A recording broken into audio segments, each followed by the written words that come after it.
the week, or I guess the 10 days really, been in terms of that preparation? Obviously coming off a short break going into last week, but a much longer break this week. Does it give you more time to get a few things done around the team? Yeah, it's been good. Been good, Matty. Yeah, like just the halfway point of the year too, so it's just a nice little circuit breaker for the group. So our girls had a few days off just to, I suppose, regenerate after the first half of the season. So that's been nice. And for us as coaches and staff, it's been nice to have a bit of a break too. But it's been a good opportunity as well to visit last Thursday's game and kind of tick a few boxes there in terms of our prep for the second half of the year. So yeah, we're all feeling really prepped and ready to go for a second half of a season that's going to be really intense going forward. How do you assess that first half of the season? Are you sitting about where you thought you'd be at this point of the year? Yeah, I think so. Obviously, we would have liked to have won all games, but being tested against the Kangaroos and doing okay in that game was a good sign for us. So we got a few things right, but a few things obviously we've got to fix up. Which I thought we did okay against Melbourne as another testing game against what we think is the best side at this point in time. Our second halves weren't great up to that point, and we responded pretty well after half time, even though our last quarter against the D's was a little bit ordinary from a scoreboard perspective. We're happy with some of the KPIs we met after half time. So we've had a couple of challenging games. Not to say the other games weren't challenging either, in all due respect. Like all games are challenging, but it was nice to get the 3 wins out of the 5, and it just puts us in a good position to attack the next half of the year. I know that last week we spoke a bit about the sort of second half scoring issues that you seem to come across. Did you feel like there was an improvement made in that Melbourne game? I know that you sort of spoke about the scoring wasn't as free-flowing as you probably would have wanted to, but you did outscore. Your second half was higher scoring than your first, but obviously Melbourne also piled on a little bit as well. But how do you sort of assess the numbers there and whether you're making those sort of improvements that you wanted to see? We just need a bit of a consistency piece. Like our first quarters and first halves in particular have been quite fast with scoring and the way we play the game. And the measures that we find valuable are quite high, but they tend to drop after half time, and that impacts our ability to score as well. So things like contested ball and uncontested ball, getting the balance right there.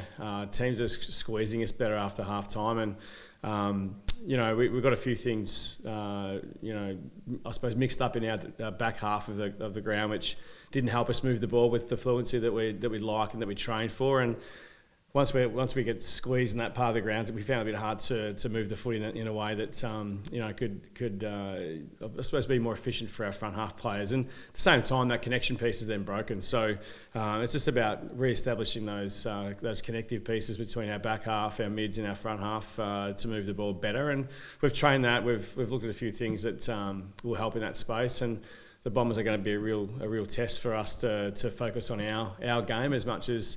The Essendon are doing really well as well. They're 3-2, and we had a great game against them last year down in Warrnambool and had a win, but it was a tight game off the back of a 15-point win. But it'd be a really good test this week to see how we've trained and improved in that space. And we're looking forward to the challenge against the Bombers because they're on the same wins and losses as us, and they're hungry for success as well. So it'll be interesting to see how we connect better.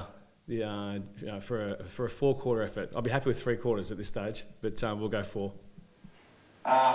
In terms of the week coming up and the game against Essendon, is there any more importance having done to the game and the result, knowing that there's 6 teams that are all on 3 wins after 5 weeks? Like, do you look at the ladder at all and sort of play around with it, knowing that a win will propel you up and a loss might drag you below or outside the 8? Not really. I think everyone's very aware that wins are so vital, regardless of where you are on the ladder. So for us, we've made a point to the playing group and to our staff around the next 5 weeks, more focused on what we're trying to achieve internally. And it might sound cliche, but if we're doing the things that we're asking from each other, our training standards, the way we want to attack our brand of footy and our system. Well, then the outcomes down the track, may look after themselves. But it's the effort and competitiveness that we want to bring week in, week out. And if it secures us a win, fabulous, but that's not the purpose of going into Essendon or the weeks following. It's about just making sure that our brand and our consistency piece is right, and we think if we get that part correct, that 5 weeks time we'll be in a position to look back on it and say, rightio, this is actually working for us, and this is the right method and system. So that's what we're trying to achieve over the next month or so. In terms of that attacking side of the ball, you've made a pretty conscious playing that your forward attacking group was looking a lot better this year, a lot more consistent. It seems to be working pretty well. Is that how you assess it halfway through the season? I'll give it an above average score at the moment in terms of marking them. But we've purposely put in players around that space that can have some damage from quarter to quarter or week to week. So, Chloe Shear's clearly been a focal point, and everyone knows that she's a scoring threat. But when she's not having the greatest of days, there's other players that stand up and perform as well. And Jackie Parry's been really supportive in that space as well. Had a great start to her season 8, and then it was Ashley Maloney's chance last week to stand up and kick 3 and relieve some of that pressure for not getting it from everybody. And I'm looking forward to the game where all 3 or 4 of our forwards have some scoreboard impact, but we've got players who are also getting high score assists that who don't get the scoreboard I suppose success under their name, but they're actually helping set up goals and make us more efficient. So I think it's working pretty well. But again, it's we've got some fresh new faces in our front half who are adding some value there. Just need some time to connect, and 5 games isn't a huge body of evidence to go off just yet. So I'm looking forward to the next 5 weeks to see how they all get together and spread their load a little bit, and hopefully it's we get 2 or 3 players that get a chance to hit the scoreboard this weekend. I feel like we speak about her almost every week, but Georgie Prasparkas' 25th game. Have you seen a better 24 games to start a career? It's been impressive, to say the least. She just continues to improve, and I know her numbers have been down slightly, and she's probably her hardest critic, to be fair. And we just have to keep reminding our players, and her in particular, that she's just having so much influence in other areas of the game that she may not have had last season. So it's not just about getting 29, 32 possessions. It's the tackle pressure, the transition, her game awareness, and all those things that you pick up by playing the game more. And her first 24 have been pretty impressive, and it's just funny that she gets to play against her sister this week, who's celebrating her 50th. She's quickly catching up. The 2 seasons did help her last year, but she's ready to go, and she's got great support and mentors around her. And Nina Morrison's just one that stands out. Like, she's just 2 years in age difference, and she's flying as well. But I couldn't ask for two stronger players in our midfield group to keep supporting each other and learning from each other.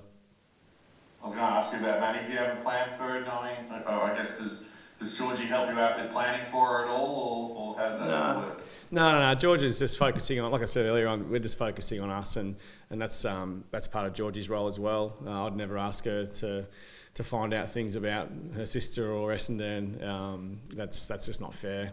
And in regards to planning for Maddie, I think she had 36 possessions against us last year, and we tried a couple of things that didn't quite work out. So she's going to get her possession. She's going to have her moments. Just about how we squash those with our pressure and the way we attack our midfield, and the way we keep the ball off Essendon, try and limit her exposure. But we just know that she's going to get her time and her moments, and we just have to make sure that we're better in those periods. But we're accepting of that too, because she's a really good player, and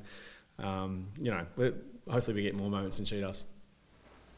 Last one from me, but obviously the Sunday game means you probably haven't settled on a side just yet, but is there anyone that's confirmed in or out at this point? Not as yet, mate. We've got our main session tomorrow evening, so we're waiting on a couple of players to get through. If they get through, there might be some changes there, but we're still undecided on the side for now, and we'll know more tomorrow.